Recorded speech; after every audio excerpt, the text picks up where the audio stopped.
Hola a todos, bienvenidos a esta edición especial dentro de nuestras actividades mensuales que tiene por motivo celebrar el quinto aniversario de Sigma, la Sociedad de Ingenieros Geodestas, Geomáticos y Agrimensores de Venezuela.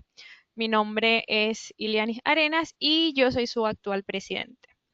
En estos 5 años, Sigma se ha convertido en mucho más que una sociedad, es una comunidad que fomenta la cooperación, el intercambio de conocimientos y la construcción de futuro en torno a la geodesia.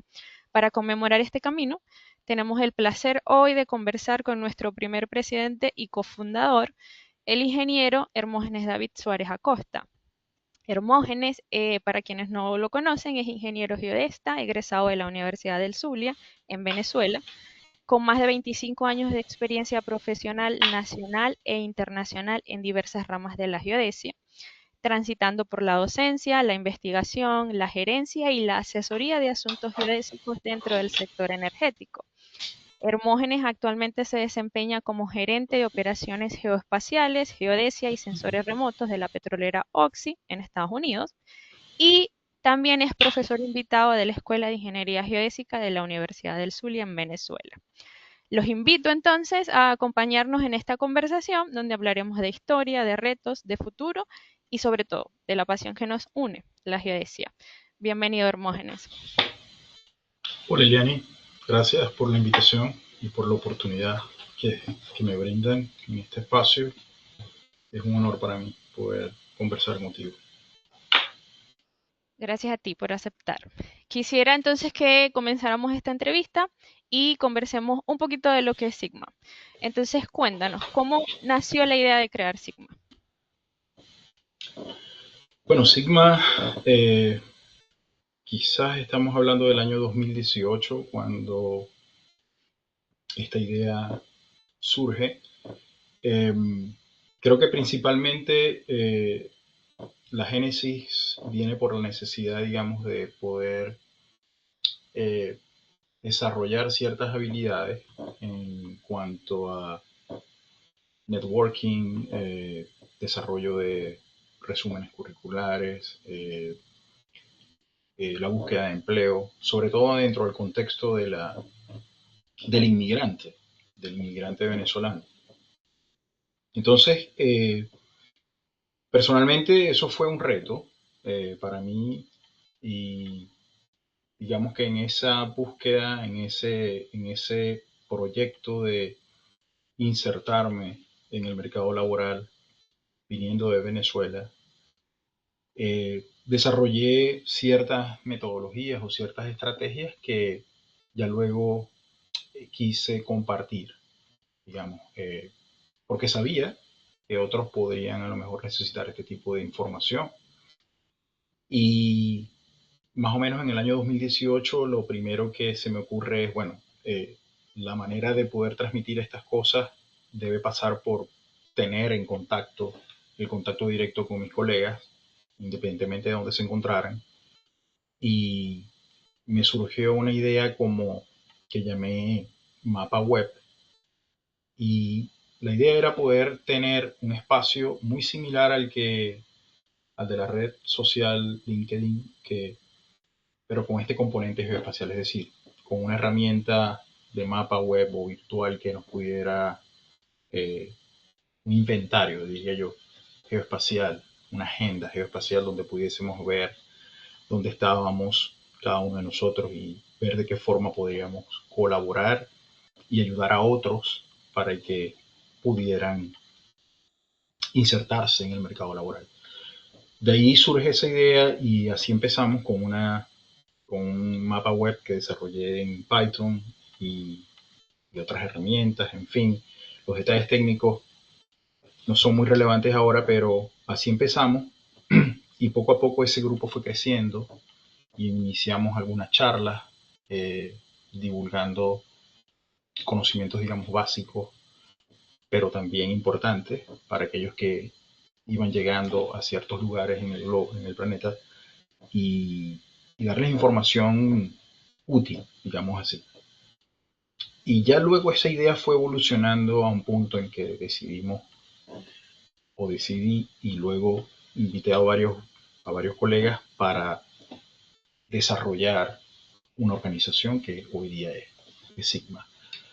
Entonces, ¿qué buscaba esa idea? En principio, por supuesto, fortalecer el networking entre nosotros, pero a la vez con el entorno donde se ubicaran estas personas, ayudarlos en el desarrollo de su currículum vitae o resúmenes para que pudiesen insertarse en ese mercado laboral, en el contexto en el que se encontraran, eh, tratar de incorporarlos en el mapa web y al mismo tiempo desarrollar actividades online de divulgación, de formación. Y así empezamos. Ok, tomando en cuenta toda esta trayectoria, ¿cuáles fueron los primeros pasos, retos y logros en la formación de Sigma? Sigma, ok. Mm, bueno, como te decía, comenzamos de una forma bastante orgánica y ya luego creo que esto empieza a transformarse o a evolucionar más o menos en la época del COVID. Creo que fue más o menos en el año 2020, que si mal no recuerdo, cuando ya empezamos a decidir entre varios colegas, que más tarde, si los recuerdo todos, los mencionaré, eh, decidí, vamos a decir que traté de convocar a varios colegas y en este caso que estuviesen instalados en diferentes partes del mundo Ok. eh, para tener una visión amplia de lo que estaba pasando eh, y además de diferentes generaciones, porque eso también fue importante. Entonces, bueno, convoqué a algunos colegas de mi red y de varias generaciones en varios lugares del mundo, de Europa, de Asia, Sudamérica, Norteamérica, etcétera. África, de hecho, también estuvo incluida, Medio Oriente. Y así creamos un equipo, una asamblea, se podría decir, para delinear cómo queríamos crear esta organización.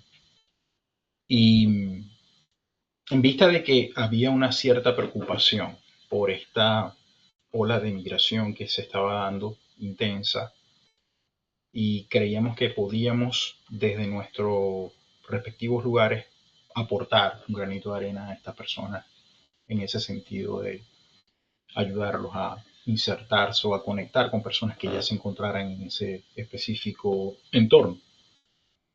Entonces, me decías pasos y retos. Bueno, los Pasos, primeros, retos y uh-huh, logros. claro. Entonces, los primeros pasos fue convocar este grupo, luego, por supuesto, ponernos de acuerdo en cuál iba a ser esa, cómo iba a estar delineada esa organización, cuál iba a ser su misión, su visión, objetivos, eh, valores. Y recuerdo que en este tema de los valores habían algunas líneas unas columnas muy estrictas. Y todo esto con la ayuda también de asesores de imagen, de marketing, asesores legales, etcétera. Entonces, bueno, quiero resaltar esto de los valores porque dentro de estas conversaciones y esta configuración, por supuesto, hubo discusiones, debates, intercambio de ideas, pero habían algunas muy sólidas que quizás quiero retomar o reafirmar, que en el concepto pensábamos que desde el origen esta membresía debía o afiliación debía ser eh, gratuita y eso era como innegociable. Y lo otro es que la organización fuese lo suficientemente abierta o amplia a diferentes nacionalidades e incluso a diferentes perfiles profesionales afines a la geomática y a la geodesia. O sea, si bien queríamos crear un grupo en origen para venezolanos, estaba abierta para recibir, era bienvenida para recibir profesionales de otras disciplinas y de otros países. Desde el punto de vista de retos, creo que fue en esa etapa donde quizás ponernos de acuerdo en esos debates, dar con una idea, llegar a un acuerdo y consenso de cómo iban a hacer las cosas, definir un nombre y todas estas cosas, que llevaron meses para poder lograr eh, una organización, todo lo que significa una organización. Entonces, quizás el reto fue crear una estructura organizacional, una estructura legal, establecer los reglamentos internos de cómo iba a funcionar.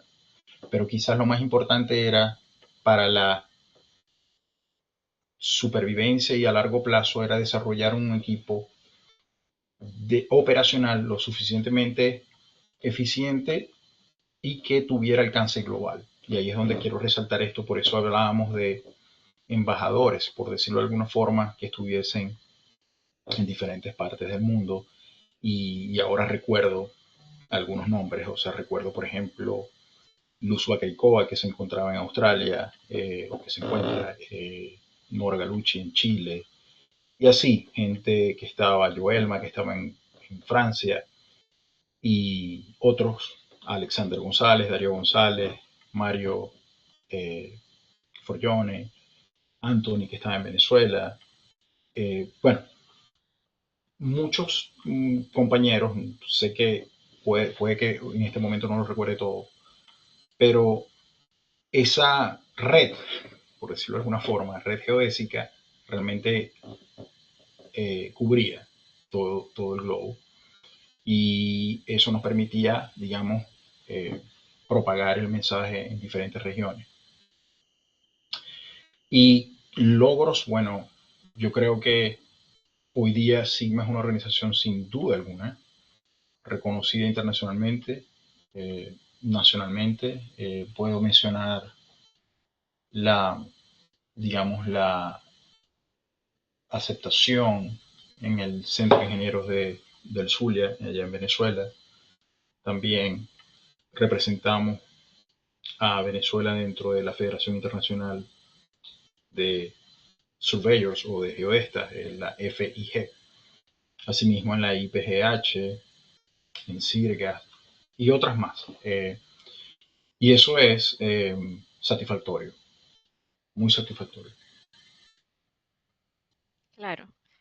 Tomando en cuenta toda esta trayectoria, ¿cómo te sientes tú al ver que hoy, o bueno, este mes, la sociedad llega a su quinto aniversario?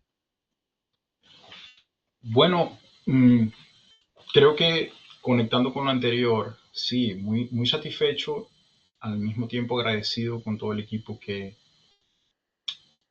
me ayudó durante esa etapa de conceptualización y de fundación, digamos, de la idea o de este proyecto que hoy humildemente podríamos llamar una organización en todo el sentido de la palabra, eh, de alcance global. Y Sigma ha alcanzado ciertos niveles de prestigio, de reconocimiento y sobre todo de credibilidad. Eh, Sigma es un espacio donde se puede decir que se concentra un contenido de calidad y de valor. Y, y esto se debe en gran parte a la calidad y a la seriedad de su capital humano, es decir, del equipo que lo conforma.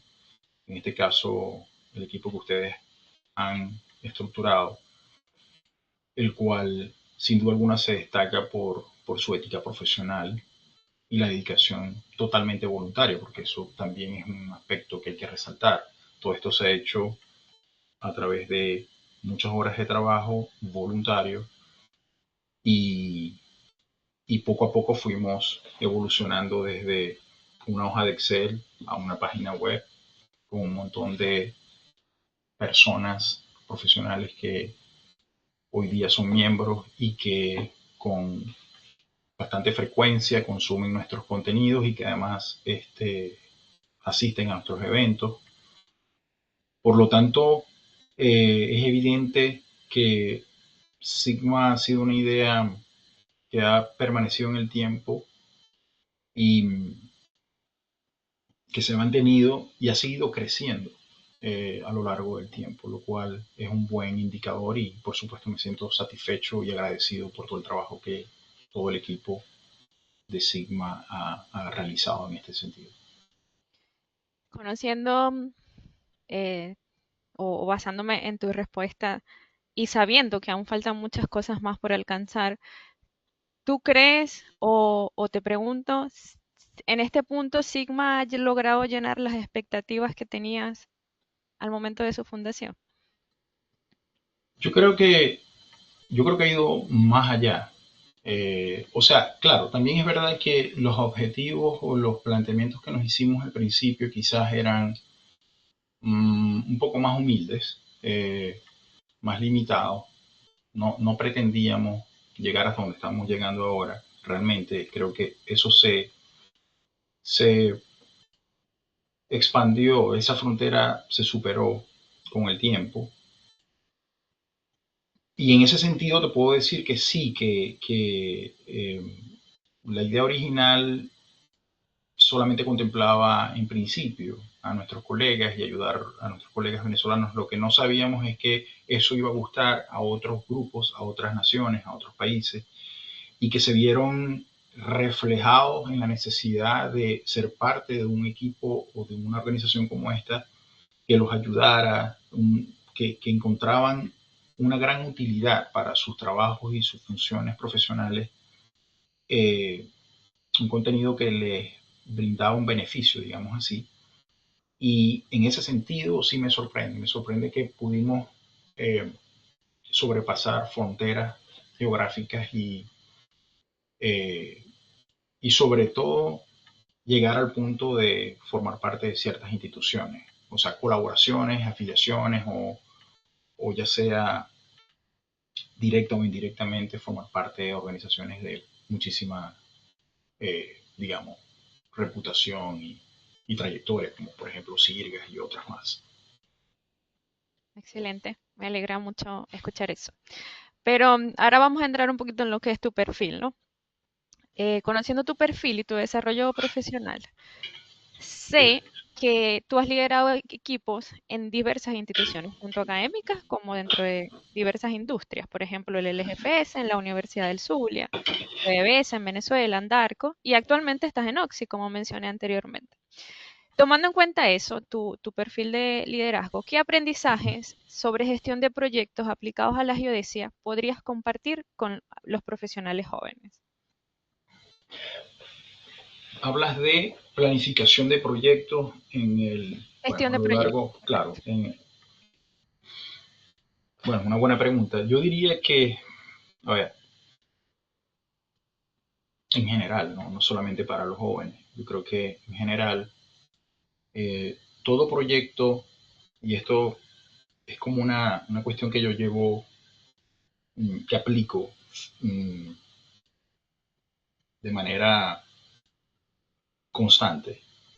Tu proyecto depende en gran medida de una buena planificación. Para mí, planificación es algo muy serio, muy estricto, diría estricto en el sentido de que no me involucro en un proyecto donde no haya el espacio o la oportunidad para hacer una planificación completa.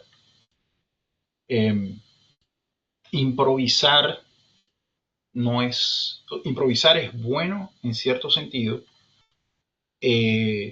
cuando se trata de temas tácticos, donde no hay otra opción, es decir, te enfrentas a un escenario eh, que no esperabas, que estaba fuera de los planes, y bueno, quizás la improvisación ahí juega un papel importante, pero una improvisación con sentido, obviamente. Pero en general, si hablo de un proyecto a largo plazo, y cuando digo a largo plazo, algo que dure por lo menos 6 meses y más, entonces ya ahí sí, una planificación es crítica, es fundamental.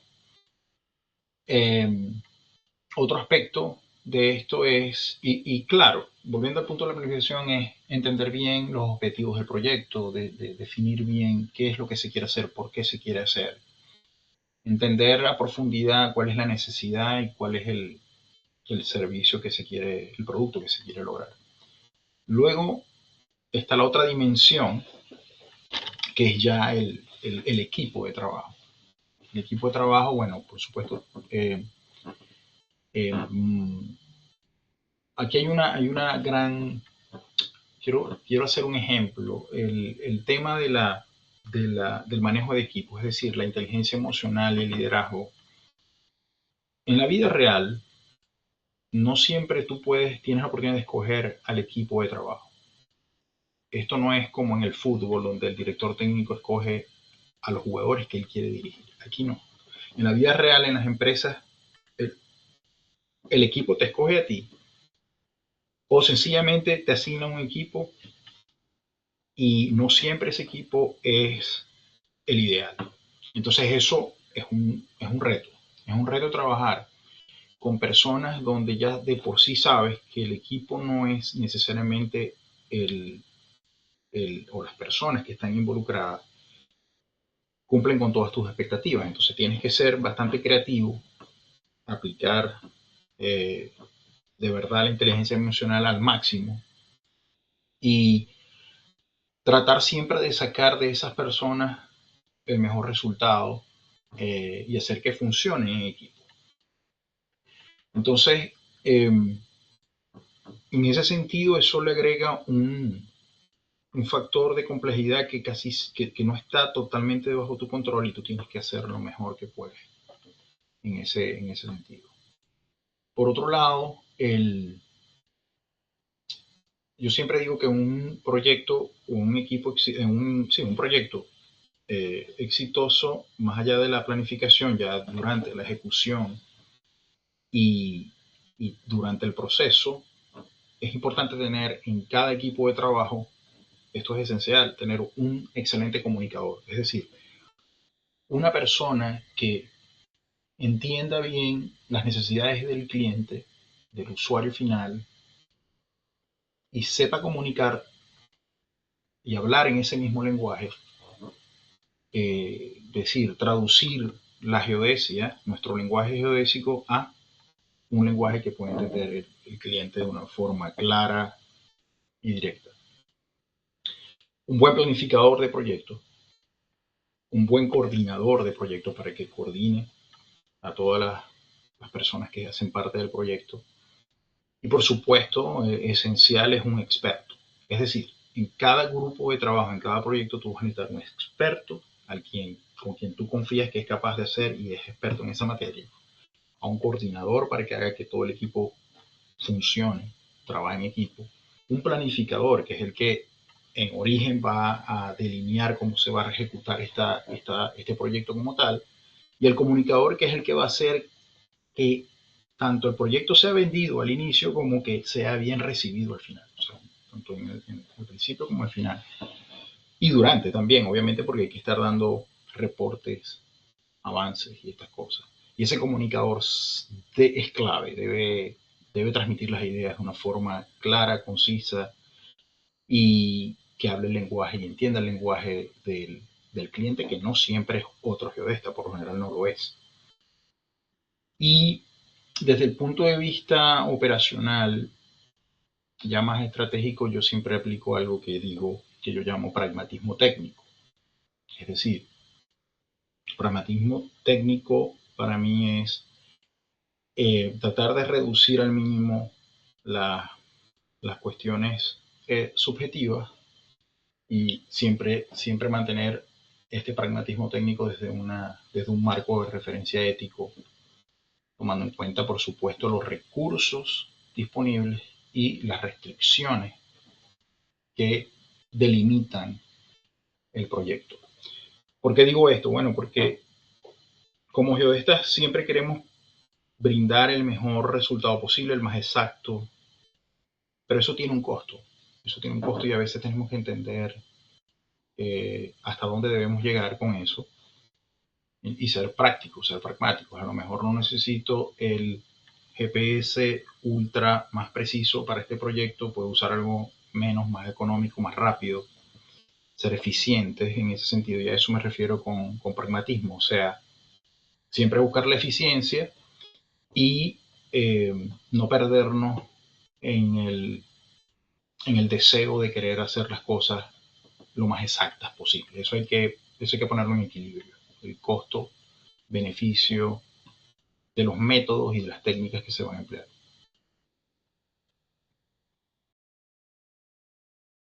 Excelente.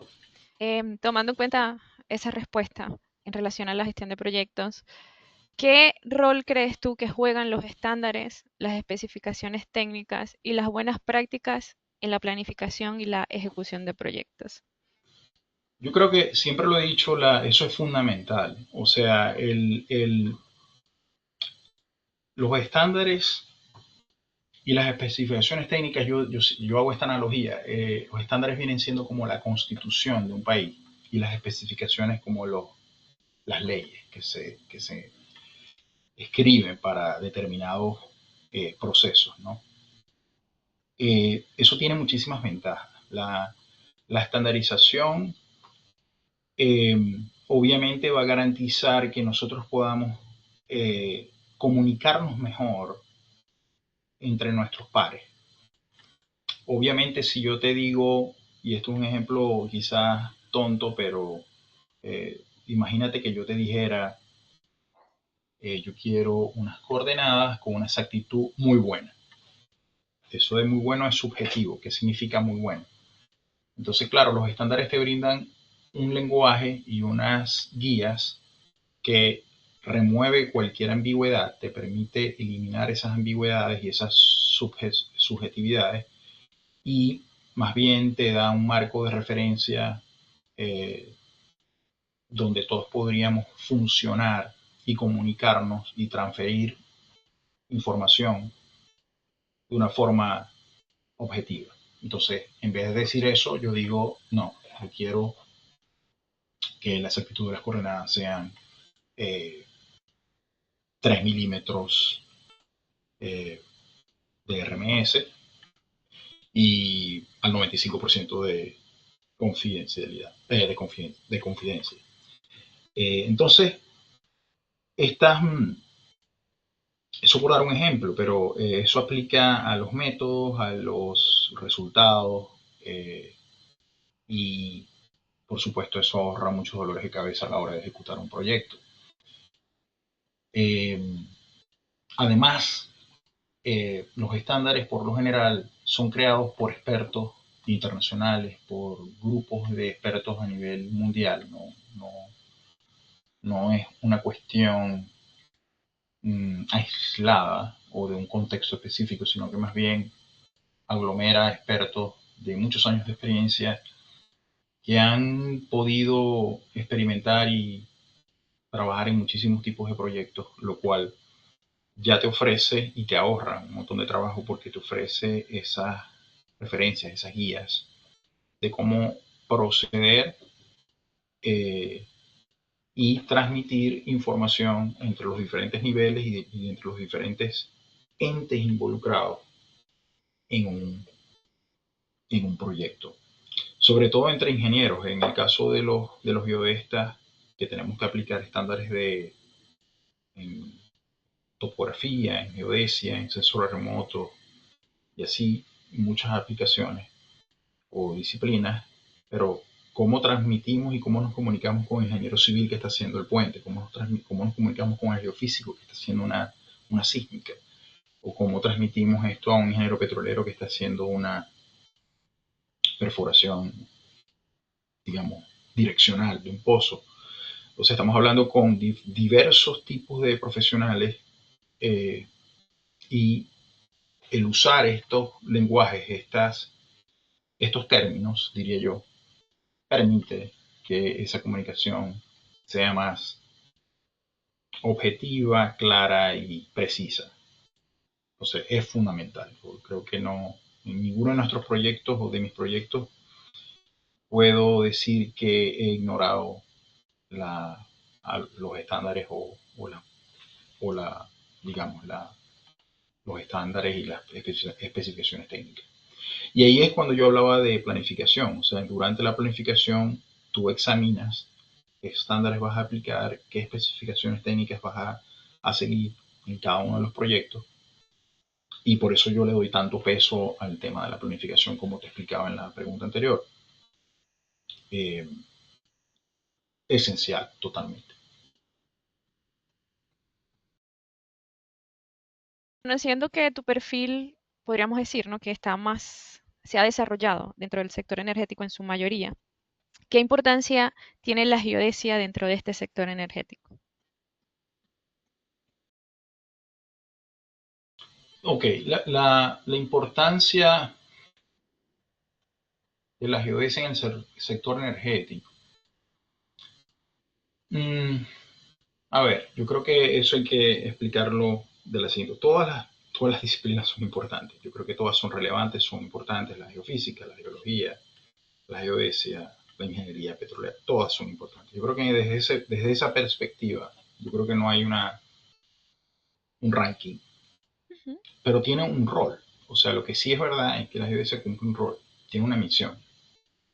O sea, la geodesia dentro, y quizás probablemente más allá, pero no quiero abusar de la pregunta, yo diría que la geodesia tiene como misión proveer, garantizar la integridad geoespacial de, de los datos en general. Es decir, proporcionar la mayor exactitud, la completitud de los datos, la consistencia, que se podría llamar precisión también, y la contemporaneidad. Es decir, nosotros en geodesia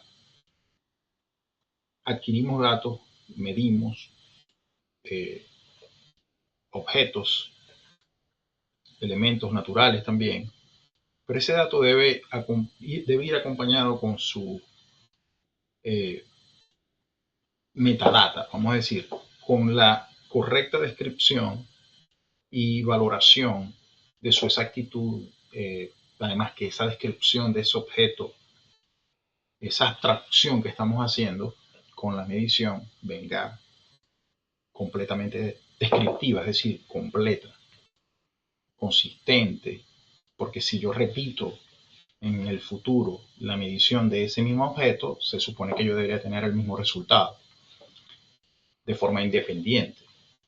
Y contemporánea es que lo debo mantener lo más actualizado posible, sobre todo aquellos elementos que van cambiando en el tiempo. Entonces, esto se traduce, ¿y por qué? Bueno, porque esto se traduce al final en una mejor toma de decisiones para las empresas, tanto en el aspecto táctico como estratégico, es decir, a largo plazo. Y significa que al tener esta información a la mano, con todos esos atributos de los que yo estoy hablando, tú reduces en gran medida el riesgo operacional, pero también reduces costos. Eh, o sea, es como, yo hago esta analogía, es como eh, si tuviésemos una cantidad limitada de recursos para hacer una casa. Es como el cuento del lobo y los tres cochinitos. Entonces, si yo tengo los recursos para hacerlo bien y de forma sólida, resistente, que me permita preservar esa casa a lo largo del tiempo, porque la voy a hacer de la forma más barata o con deficiencia. Porque entonces al final, si la tengo que hacer dos o tres veces porque el lobo llegó y la destruyó, entonces el trabajo de la geodesia pierde valor. Entonces creo que nuestro rol es ese, tratar de proveer el mejor resultado posible dentro de los recursos y las restricciones que tenemos disponibles. Ok. Y partiendo del hecho que has trabajado tanto en Venezuela como en el extranjero actualmente, desde hace ya varios años, ¿qué diferencias has visto tú en el desarrollo y aplicación de la geodesia en estos distintos contextos? ¿Cómo podrías hacer o podrías hacer alguna comparación? Yo creo que esa pregunta depende del momento en el que estemos hablando. Creo que Venezuela, yo diría, en los últimos 30 años, tuvo un boom, la geodesia tuvo un boom extraordinario, diría yo, a finales de los 90, principios del 2000. mm, Excelentes profesionales, buena tecnología, proyectos de todo tipo. Quizás después del 2010 la geodesia empezó a entrar en una espiral de, digamos, de declinación. Mientras que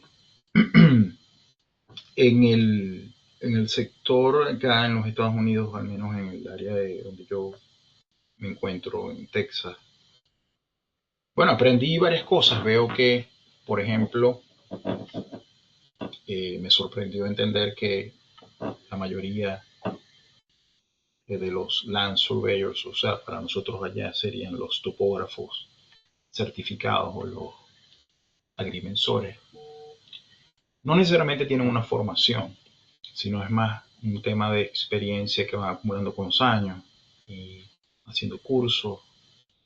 No significa esto que no estén capacitados, al contrario, pero sí es un gran elemento diferenciador. O sea, la falta de educación formal podría ser un gran contraste. También la falta de escuelas de geodesia a nivel universitario. eh, Quizás en este momento podría mencionar una, eh, Ohio State, por ejemplo, ¿no? Pero más allá de eso hay muy poca. eh, Sin embargo, lo que sí veo es que muchos de estos profesionales que hoy día practican la geodesia o vienen del sector, como te decía, de land surveying o de topografía, y sobre todo topografía para el catastro, delimitación de, digamos, de límites, de parcelas, de propiedades y estas cosas. Y en eso son muy especializados. Pero también hay que entender que el catastro venezolano es muy diferente al catastro norteamericano en ciertos aspectos legales. Y por eso eh, es algo diferente.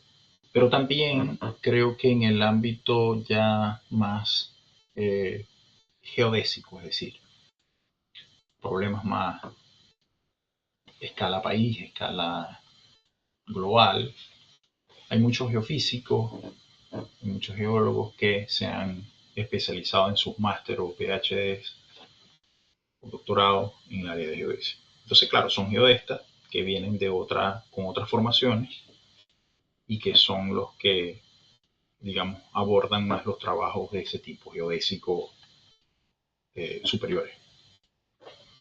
Eso es me parece que es una cuestión muy diferente a la que nosotros teníamos en Venezuela. Claro. Eh, Sabiendo que hoy en día, pues, no solo trabajamos con equipos multidisciplinarios, sino también con grandes volúmenes de datos, que a su vez vienen estos datos de diversas fuentes, como GNSS, sensores remotos, fotogrametría, gravimetría, etcétera. ¿Cuáles serían tus recomendaciones cuando toca integrar toda esta información en proyectos geodésicos? De manera que se garantiza que los resultados sean confiables, coherentes y útiles. Yo creo que el tema de eso tiene que ver con una de las preguntas que me hiciste anteriormente sobre cuando hablamos de los estándares y las especificaciones. O sea, aquí tienes que lidiar con dos problemas, o mejor dicho, dos enfoques. Un enfoque es cómo abordo yo un proyecto hoy, y otro enfoque es cómo abordo yo, que ahí la decisión la tienes tú, ¿no? Tú dices cómo lo vas a manejar. Pero siempre tienes que tener en cuenta que ese proyecto, esa nueva, vamos a decir, adquisición de datos, mediciones o estudios, lo vas a tener que integrar con algo que ya existe, que hizo otro y que probablemente es de los años 80, 90, 70, etc. Entonces, tienes que tomar eso en cuenta. O sea, la geodesia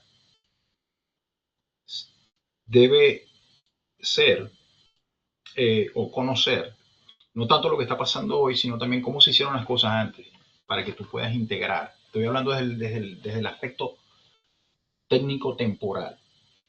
Siempre vas a tener que usar datos antiguos, o lo que nosotros llamamos legado.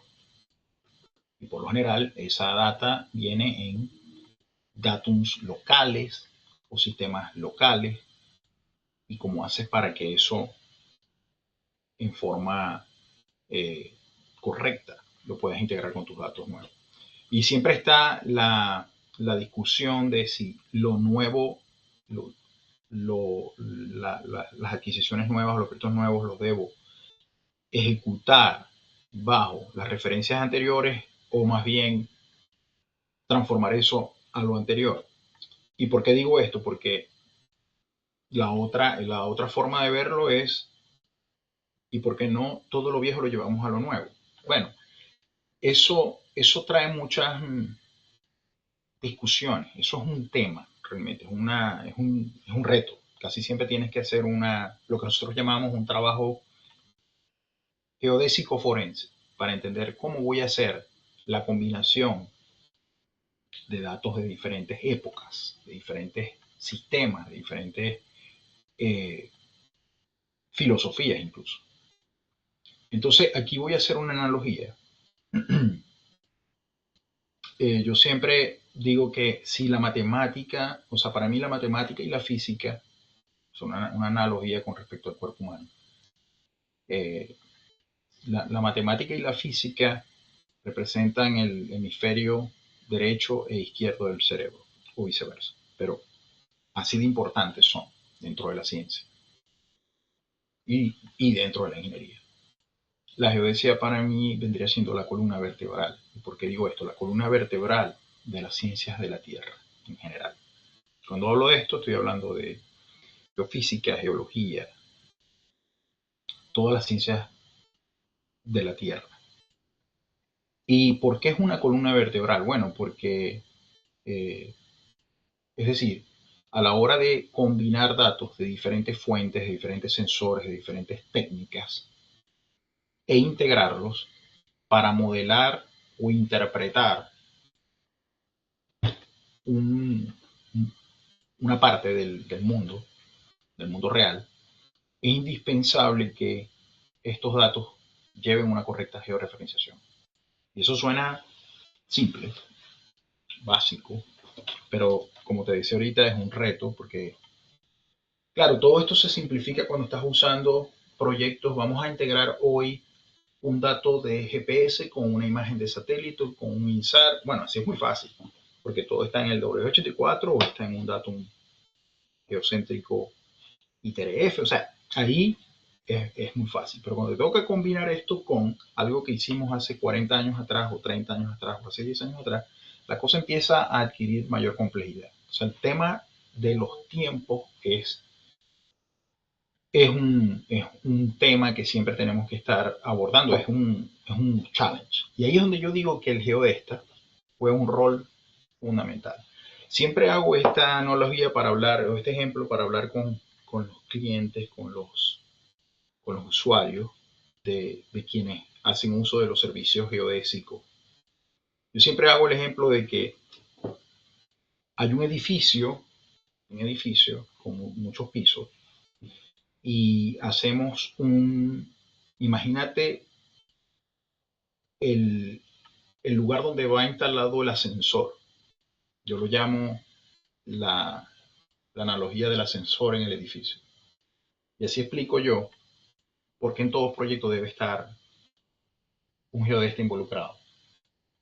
Entonces yo les digo, fíjense, el ascensor solo podrá funcionar si digamos, ese espacio cilíndrico o hueco por donde él va a subir y bajar y que cruza todos los pisos está totalmente vertical y está totalmente alineado.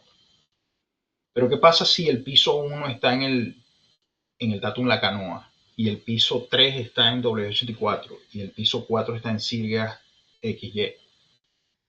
Si nosotros empezamos a mover los pisos de referencia, ese ascensor nunca se va a poder mover, se va a quedar estancado donde está, porque resulta que todas las referencias de datos, si las veo, si yo estoy en uno de esos pisos, para mí todo está correcto. Pero cuando vaya a montarme en el ascensor para ir al piso donde están los datos de sísmica, no puedo subir, porque el ascensor no llega, nunca va a llegar. Entonces, esa integración, nosotros llamamos en inglés stacks, o de layers de datos, si una correcta georreferenciación, y nosotros también le decimos a esto eh, integridad geoespacial, que es un poquito más profundo, más que una simple georreferenciación de decir este es el dato. Creo que eso, la integridad geoespacial es un poco más profunda que eso, pero digamos, siempre hay que recordar que el geodesta es el que provee el marco para que esos datos todos puedan ser usados y combinados con otros datos. Muy fácilmente un geofísico puede adquirir una sísmica y mientras esa sísmica la tenga que interpretar, procesar aisladamente, todo va a estar perfecto. Pero eso es un dato aislado. A la hora de que él tenga que integrar esto con unas trazas geológicas, con unos modelos geológicos estáticos, dinámicos, o que yo deba integrar esto con imágenes de satélite, las cosas no cuadran. Y cuando no cuadran es porque el geodesta no estuvo presente. Es tan simple como eso. Excelente. Ahí también resaltas claramente el valor de la geodesia dentro de diversos contextos. Tomando esa respuesta como referencia, Hermógenes, ¿cómo ves tú la geodesia actual? ¿Cómo veo la geodesia actual? Ok, fíjate que quizás aquí me voy a extender un poquito. Yo creo que la geodesia, creo que esto no se entienda desde el lado negativo. Yo creo que la geodesia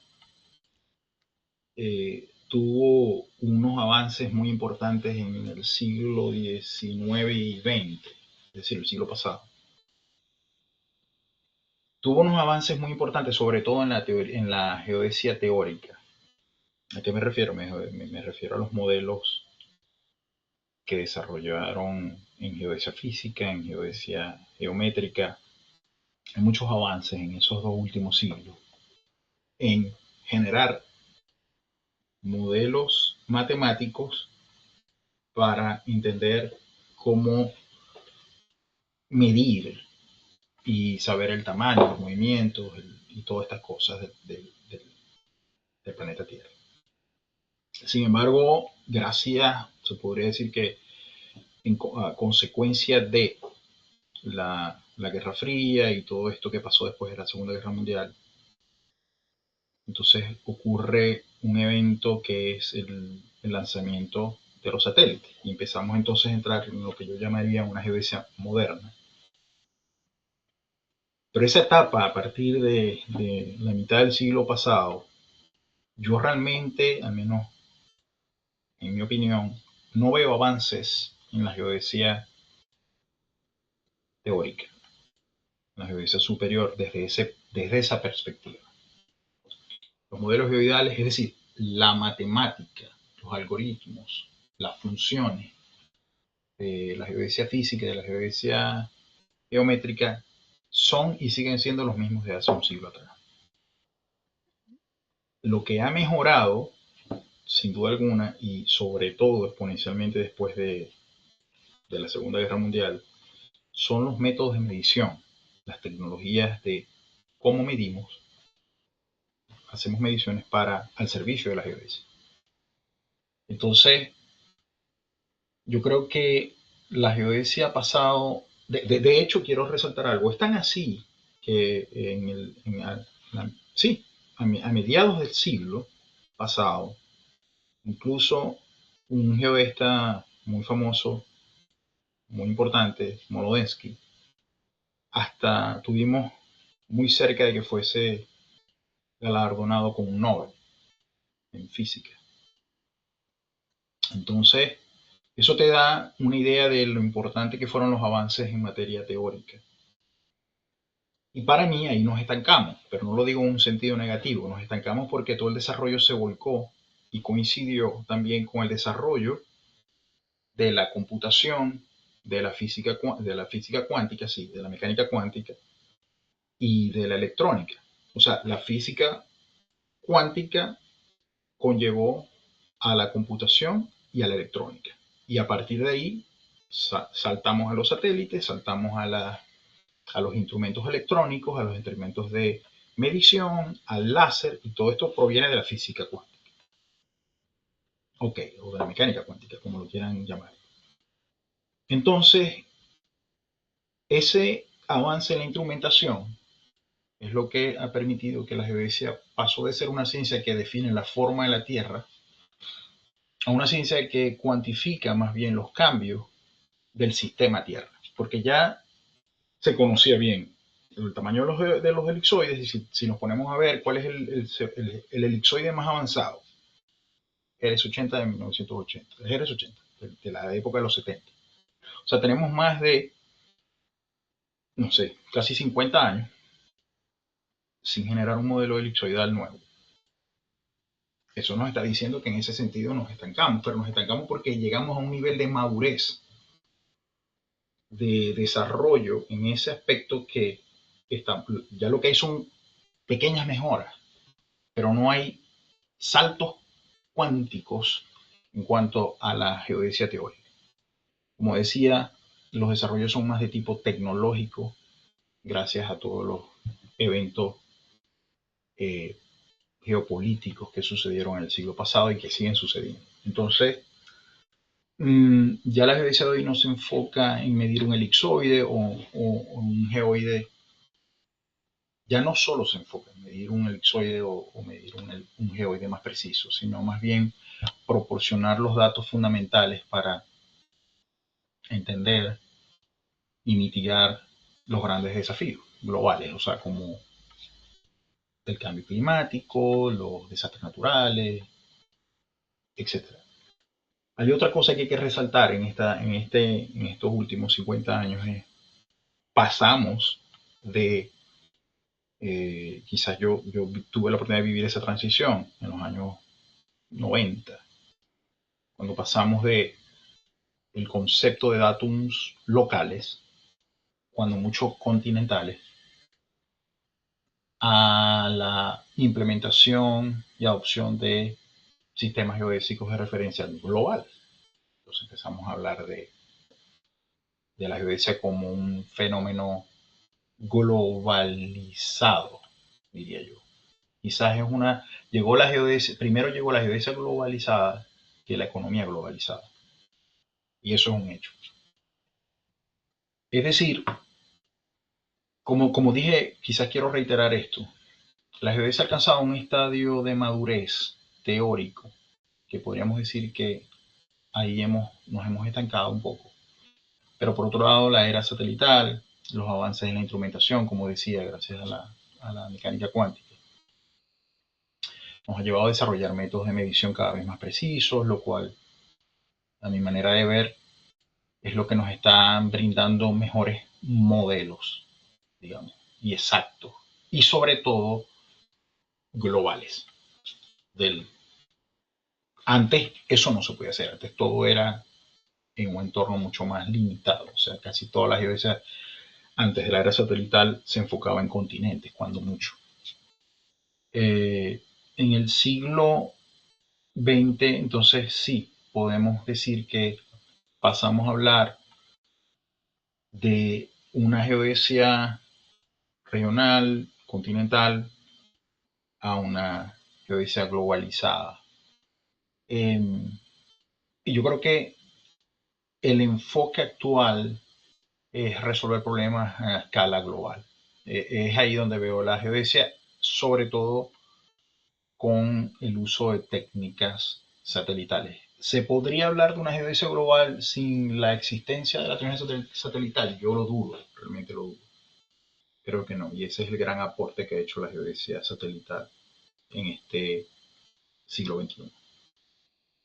O sea que cronológicamente hablando, tú consideras que la geodesia actualmente está en un enfoque bastante maduro teóricamente, conceptualmente, matemáticamente, Uh -huh. y en un avance constante en lo que se refiere a técnicas de medición y Claro, precisiones.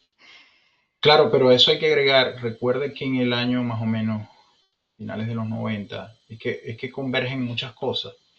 Ujú. Convergen, eh, para los que no vivieron esa etapa, ahí converge la llegada del GPS, que revolucionó totalmente Y esto te va a conectar con otro tema que después voy a hablar. Eh, la GPS es una revolución tecnológica en la geodesia. Eso no tiene, eso está No hay claro. duda. Y va más allá de la geodesia, obviamente. Llega el Internet. El Internet a finales de los años 90, 98, 99, 2000 es otra revolución. Y en paralelo se da, converge también, coincide la, vamos a decir, la popularización de las computadoras personales, es decir, las PC y todo esto. Entonces, claro, aumentamos la capacidad de cómputo, de procesamiento, aumentamos la capacidad de adquirir datos de manera rápida, relativamente en aquel momento rápida y eficiente y exacta. No voy a decir barata porque en aquel momento los equipos todavía eran bastante costosos. Solo algunos podían tener equipos GPS geodésicos. Pero el haber esa convergencia de estos tres fenómenos tecnológicos hizo que la geodesia pasara y diera un salto, como yo digo, cuántico. Eh, el primero, yo diría. Después, o sea, el primero es el lanzamiento de los satélites a mitad del siglo pasado. Luego tenemos una segunda revolución que es con el lanzamiento GPS, de las computadoras, del PC, de la Internet. Y ahora estamos viviendo una tercera ola que llega con la conjunción de la combinación de los servidores, de la nube y todo lo relacionado a la inteligencia artificial. Es otra ola que va a ayudar a un crecimiento exponencial. Ok. Realmente de tu respuesta resalto la importancia, ¿no? de estos modelos matemáticos que quizás mucha gente da por sentado porque ya tienen varias décadas, pero que bueno, siguen siendo las bases de todo lo que nosotros conocemos hoy en día. Tomando esa o toda la historia que abordaste con la pregunta sobre la geodesia actual, ¿qué avances recientes en la geodesia tú consideras más transformadores? No ahorita, sino para los próximos años. Transformadores. Correcto. Para los próximos años. ¿Cómo ves tú esos avances en geodesia en los próximos años? Bueno, yo creo que está conectado con lo último que dije. Ujú.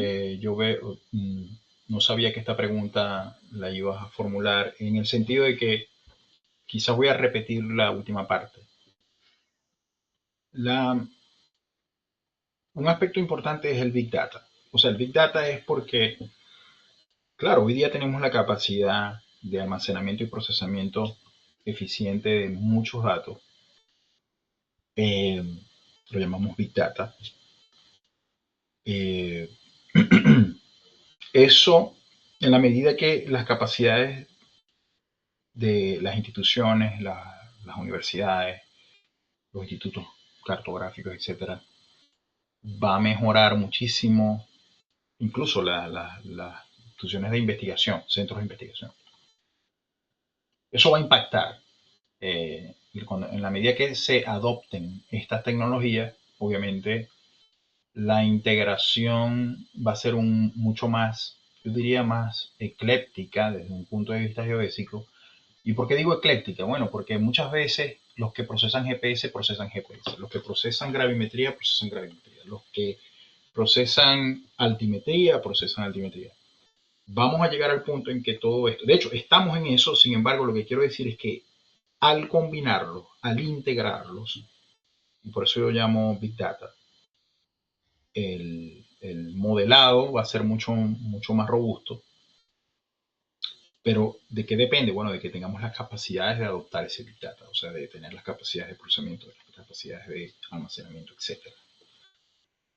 Eh, interoperabilidad, diría yo, o la estandarización. O sea, ¿cómo hago para que la data que viene de altimetría y que viene de gravimetría, de GOES, de CHAN, etcétera, y que viene de GPS y de todas las constelaciones existentes, más toda la data que puedo recolectar a nivel terrestre en la superficie con mediciones clásicas, eh, Bueno, va a depender de que estén propiamente estandarizadas, cumpliendo ciertos estándares y rubores de especificaciones técnicas, eh, debidamente referenciadas o georreferenciadas para que podamos hacer esas combinaciones.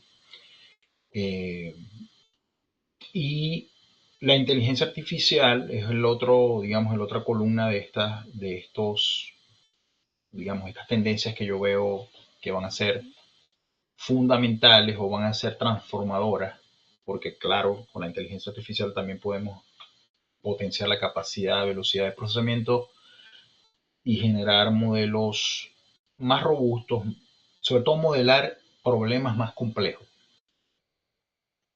Complejos porque hasta ahora, como yo decía, la geodesia siempre ha estado segmentada de alguna u otra manera, y así las llamamos: geodesia física, geodesia geométrica, geodesia mm, tensores remotos. Entonces, va a llegar el punto en que todo esto va a ser, vamos a necesitar la combinación, la integración y por supuesto los modelos de inteligencia artificial nos van a ayudar. Creo que ahí es donde va a haber el otro salto, en el sentido de que, como te decía, los modelos teóricos han madurado y han llegado a un punto de estabilización. Yo no diría de estancamiento, más de estabilización. Pero ahora esto puede ser que esos modelos empiecen a cambiar, porque hasta ahora los modelos eran el modelo para las alturas, con un enfoque muy de geodesia física. Está el modelo geométrico del elipsoide. Pero quizás ahora aprendamos a mirar esto desde una perspectiva, como yo te decía, más ecléctica, más global, más integrada, y quizás aprendamos algo de la inteligencia artificial y nos brinde una visión diferente.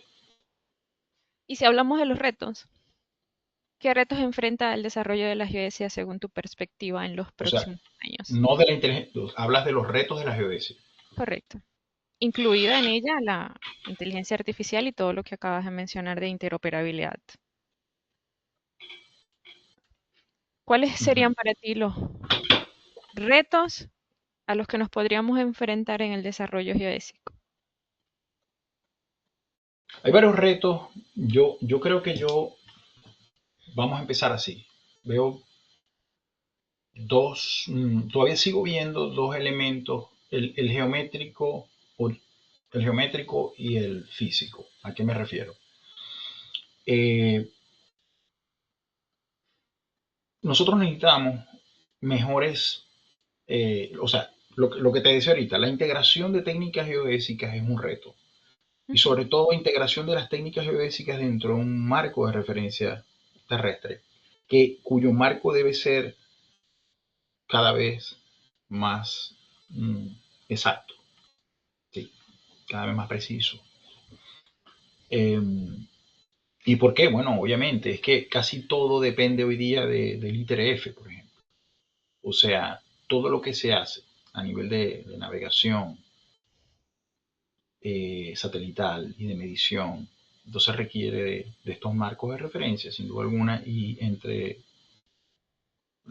la medida que los vamos mejorando, los vamos haciendo más estables también a largo plazo. Porque claro, estamos entrando en una etapa donde ya pasamos, ese es otra gran avance, diría, que estamos pasando empezamos con el siglo pasado con datums locales, después saltamos con la era satelital a sistemas globales, referencias globales, y ahora estamos en la transición de la adopción de sistemas de referencia dinámicos, es decir, que nosotros vamos a ver cómo va a ir cambiando ese sistema de referencia, cómo se va a ir moviendo esas coordenadas, porque ya ahora la representación que tenemos que hacer incluye la velocidad, o sea, la velocidad de los puntos, vamos a decirlo así. O sea, estamos entrando en la era dinámica. En otras palabras, una geodesia 4D en tiempo real. Por otro lado, hay un gran problema del cual se habla muy poco. Por eso, o sea, cuando hablamos de retos, hay un problema que me parece que se habla poco, que es el de ¿cómo, cómo se va a regular? Mejor dicho, el problema es el siguiente, la contaminación del espacio electromagnético en el espacio y cómo va a ser la gestión de digamos, de las múltiples constelaciones o mega constelaciones eh, que se están creando. Por un lado, la basura espacial es otro problema. Y la mejora, diría yo, en el ámbito de navegación, la mejora del tiempo real, que cada vez tiene que ser más preciso, mejor, más estable. Cuando hablaba de lo que no se habla mucho de esa contaminación en el espacio electromagnético y de la gestión de las megaconstelaciones, por ejemplo, un problema concreto hoy día es cómo van a verse afectadas las señales GPS por la gran cantidad de satélites hoy día dedicados a la transmisión de Internet y estas cosas que son masivas. Eso hay una preocupación en cuanto a eso. Y por otro lado está la preocupación de la basura de los desechos espaciales, que cada vez sigue creciendo, no hay una solución concreta para eso, hay muchos riesgos en ese sentido. Entonces, si la geodesia de hoy está muy, digamos, descansando sobre todas las plataformas satelitales, hay que mirar esto con cuidado porque también hay sus riesgos en ese sentido. O sea, la estabilidad de esas plataformas también dependen de un ambiente limpio en el espacio, por decirlo de alguna manera. El otro aspecto que creo que es un reto, que sigue siendo un reto, es la integración de los sistemas verticales. Se sigue trabajando en eso, se sigue haciendo muchos esfuerzos en cuanto al campo, o sea, al estudio del campo gravitatorio terrestre y cómo va, porque ahora creo que el resto es y cómo va cambiando en el tiempo. O sea, lo mismo que te decía ahorita en cuanto a los ITRFs y a las coordenadas. O sea, ya ahora ya no estamos tan preocupados por la definición en sí mismo de un sistema de referencia, sino cómo va cambiando ese sistema de referencia a lo largo del tiempo. Por eso hablo de sistemas dinámicos. Eh, para aclarar y diferenciar esto con respecto a, porque probablemente la gente dice, bueno, pero siempre ha sido así. No, o sea, la diferencia es que ahora yo estoy proveyendo, antes nosotros hacíamos actualizaciones cada 4 años o cada 10 años del datum y adoptábamos una época concreta, en la época de realización. De lo que yo estoy hablando ahora es que la tendencia es abandonar ese enfoque y más bien un sistema de referencia que se está moviendo en tiempo real y saber cómo va, cuál es la velocidad que lleva, por describirlo de alguna forma. Entonces eso es lo que llamamos sistemas de referencia dinámicos, se están moviendo en tiempo real. Eh, Obviamente de esto sí se habla mucho, el tema de la formación y la transmisión del conocimiento y la falta de profesionales geodestas a nivel mundial. Sin embargo, yo aquí tengo también he pensado sobre ese problema y siempre digo que a veces hay que también sentarnos a pensar y eso está en gran parte, un poco de especulación aquí, ¿no? Yo creo que hay en gran parte, como te decía, hemos pasado por varias revoluciones tecnológicas, que la velocidad con que estos cambios se han venido dando, como te expliqué, en los años 90, 2000, cuando surgió el tema de la computación, Internet, el GPS, nadie esperaba que esa revolución fuese a explotar de esa forma y obviamente eso, es decir, es como que el mercado creciera de una forma violenta y muy rápida y no hubo tiempo de eh, prepararnos. Y cuando digo prepararnos es crear la suficiente fuerza laboral para cubrir todos esos espacios, por un lado. Nos está pasando nuevamente y, y esto hay que verlo con cierto cuidado, porque si bien es cierto, al menos aquí en los Estados Unidos, se dice de forma purista, hacen falta geoestas, nos estamos quedando cortos. Claro, quizás ahí lo que hay que mirar con la lupa es, claro, es verdad, pero también es verdad que muchos geofísicos, geólogos y otros profesionales de otras disciplinas han empezado a estudiar y a ocupar esos puestos y esas posiciones. Si tú miras hoy la plantilla del National Geodetic Survey, probablemente no vas a encontrar a ningún profesional que haya estudiado geodesia en una universidad, sino que fueron convertidos en geodestas, pero son geodestas, a través de programas de maestría, a través de programas de PhD. Entonces, claro, eso sigue, eso hay que mirarlo con la lupa porque también yo siempre me he preguntado que eso es relativo. Es relativo, ¿por qué? Es como si yo te dijera que en un cuarto, en un, no sé, un estadio de fútbol, hoy está al tope porque fue el mejor equipo de fútbol a jugar y fue Messi, entonces se llenó completo y sucedió algo eh, que hizo que ese estadio ahora creciera exponencialmente de forma acelerada. Entonces, claro, ahora el estadio pareciera estar vacío. Entonces la pregunta ¿es que la geodesia creció muy rápido y nos quedamos con un grupo de geodestas que ahora es insuficiente? No hemos entendido que, o lo otro, pues que en verdad cada vez somos menos.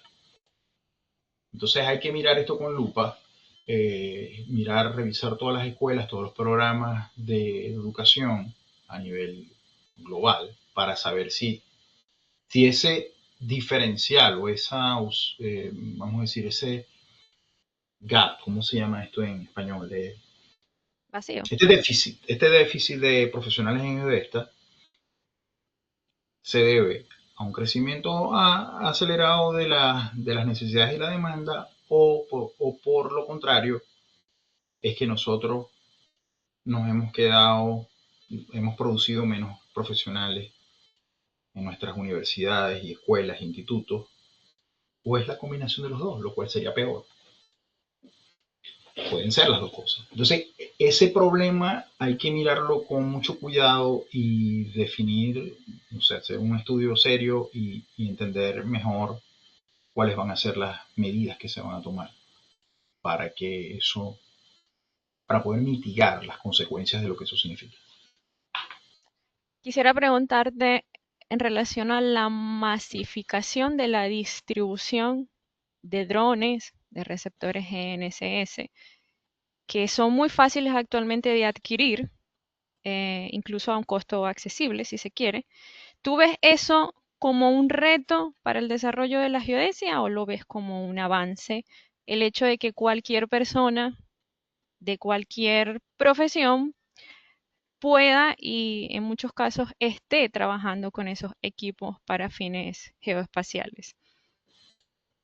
Yo en esto soy más, se podría decir liberal, y menos purista todos tenemos derecho a aprender y a manejar esas tecnologías. O sea, lo que yo veo mal y quizás se debe regular es que siempre al final, porque, a ver, estamos hablando de dos cosas. Una cosa es el uso del dron o el uso del receptor o el uso del equipo. Cada vez son más fáciles, cada vez son, incluso vamos no, vamos, no, ya estamos. Ya no necesitan las personas en el campo. Yo programo el dron va, vuela solo y se estaciona otra vez en la estación, en el dock. O sea, el problema no es el operador, el problema es quién procesa esa data. Por dar un ejemplo, en el caso concreto de los drones, para mí es irrelevante quién está manejando el dron, quién lo está operando, quién lo está volando. Lo importante es quién está procesando esa data y si esa persona realmente tiene conocimientos de fotogrametría. Si es que este dato va a ser usado con fines, vamos a decir así, cartográfico, topográfico, geodésico, por llamarlo de alguna forma. Yo diría más topográfico, más que otra cosa, porque obviamente con un dron tú no vas a volar el planeta. Entonces, es ahí donde hay que mirar. O sea, cómo se está procesando esta data y darle ciertas garantías, porque cómo yo puedo incentivar. a que un profesional vaya y se haga una certificación de la Asociación Internacional de Fotogrametría y de sensores remotos, si yo no pido eso como un requisito para que los productos que se generen a partir de vuelos de este tipo lleven ese sello, esa firma. Yo creo que ahí juega un papel importante las instituciones como la SPRS, la IEPFS, o sea, todas estas instituciones de alguna manera deben jugar un rol regulador y, por supuesto, el sector privado y el sector gubernamental público también deben entender que hay ciertos riesgos cuando detrás de ese producto no hay un profesional calificado y con las credenciales correspondientes. Y esto lo aplico a cualquier tecnología. Puede ser un dron, puede ser un GPS. O sea, cualquiera hoy día puede agarrar un GPS y medir y procesar y ponerlo en la nube y tal. Chévere. Yo creo que hay procesos que requieren un rigor mayor. Y es ahí donde tenemos que cuidar que el rol del profesional, llámese geodesta o llámese geomático, supervise o esté presente dentro de la generación de sus productos. Excelente.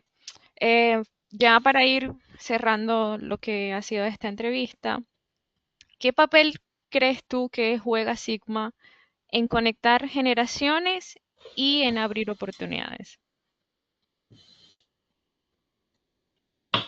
Bueno, yo creo que ese es el propósito fundamental de Sigma, eh, eh, conectar e interconectar a profesionales del área, de esta disciplina, y, y eso se ha logrado. Es decir, yo he podido contactar colegas o u homólogos, no solamente de otros países, sino además cuando digo otros países me refiero que yo estando en Estados Unidos he podido conectarme con colegas americanos que están acá, pero también con colegas que están en otros países de, y que son de otros países, no estoy hablando de venezolanos. Entonces, claro, eso expande tu red y expandir la red es importante porque te brinda, te abre oportunidades, te abre conexiones, el networking, yo creo que el networking es una cuestión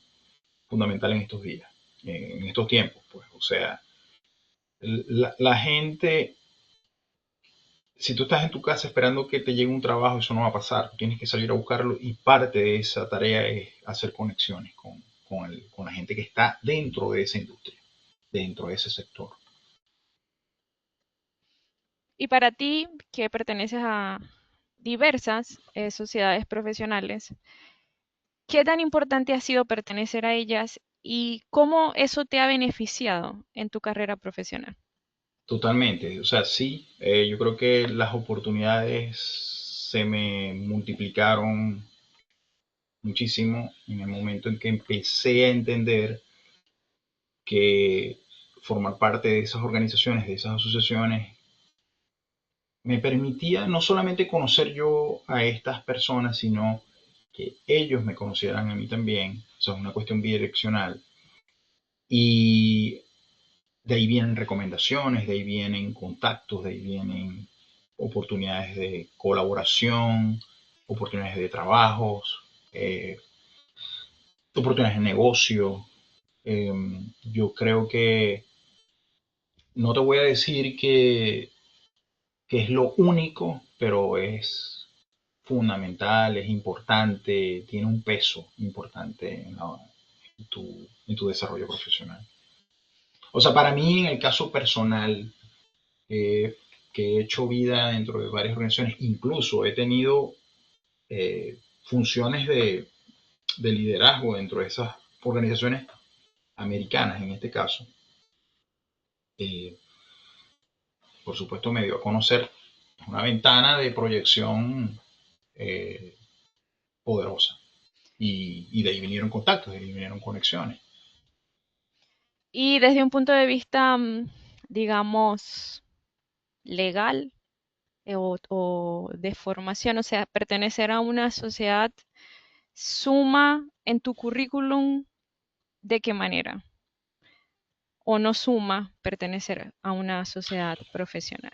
Suma totalmente, ¿Tomado porque o es no es que, tomado en cuenta por empresas o por... totalmente, es que sí, sí, o sea, por un lado te permite encontrar trabajo, pero además el hecho de que tú formes parte de estos grupos es como una credencial. Yo te pregunto, ¿tú crees, vamos a verlo de esta forma, tú crees que está la asociación, no, la liga, vamos a decir, la Liga Profesional de Béisbol en Venezuela, y está la liga mayor aquí en Estados Unidos, no recuerdo cómo se llama, la Liga de Béisbol. ¿Tú crees que es lo mismo jugar en la liga que acabo de mencionar o la otra? O sea, ¿tú crees que si yo digo en mi currículum, yo jugué en la Liga de Venezuela o jugué en la Liga Profesional de Béisbol de los Estados Unidos, qué crees tú? Sí, claro, el cambio es abismal.